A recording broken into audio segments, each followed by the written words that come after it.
Hello, my name is Christina Cornelius.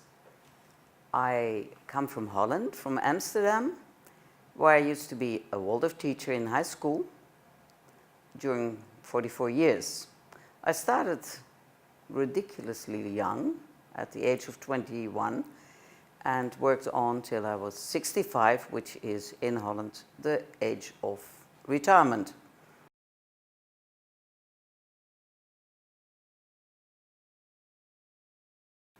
We have a habit in Waldorf schools to divide the life of a human being in stages of 7 years.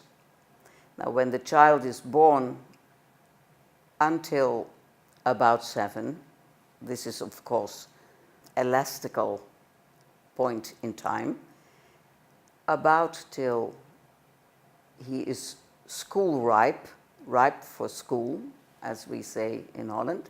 It's the moment when also the teeth are coming out. Then all the time, so the time in kindergarten, they are actually working in a world that breathes goodness. The world is good.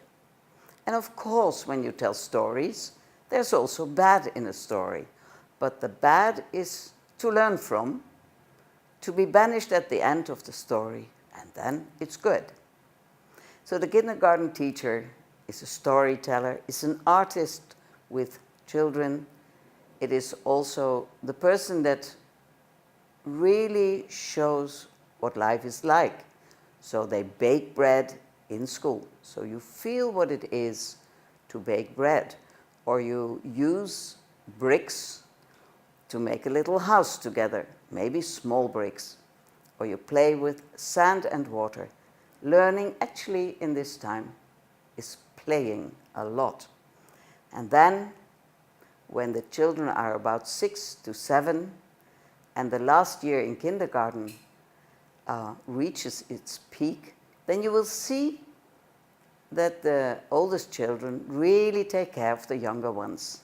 They know that they are growing up and are ready to learn. And then they go to class 1. And in the next 7 years, so between 7 and 14, life is seen and learned from through the eyes of the teacher.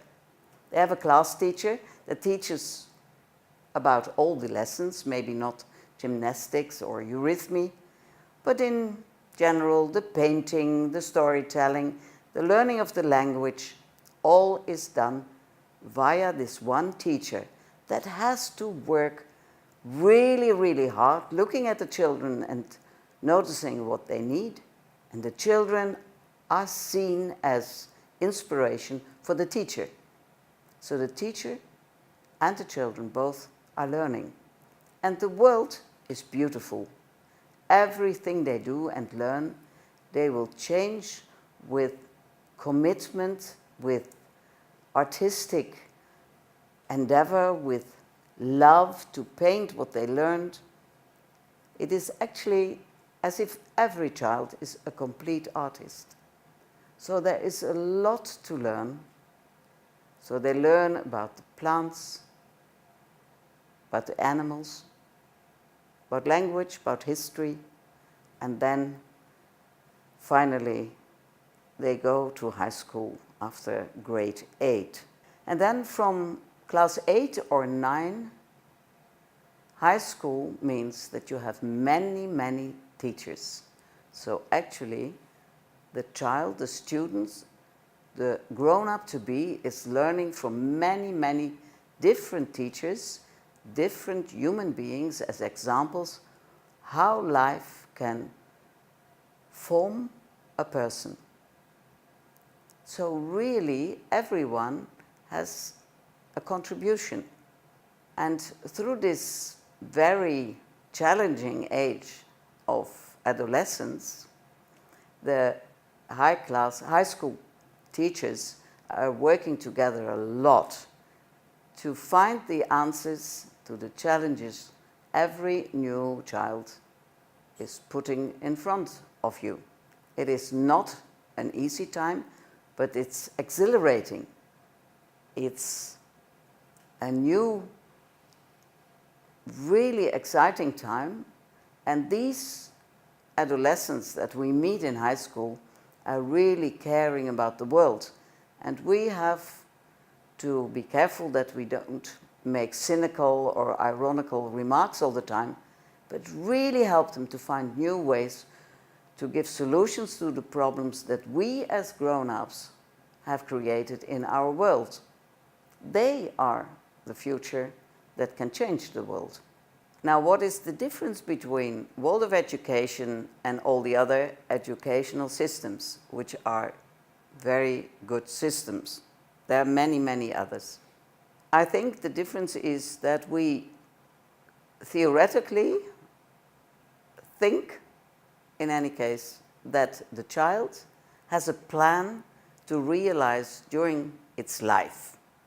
So when it's born, you can't see it, it's a baby, and you cannot see if it will be a genius in sciences or a worker on a big, big farm.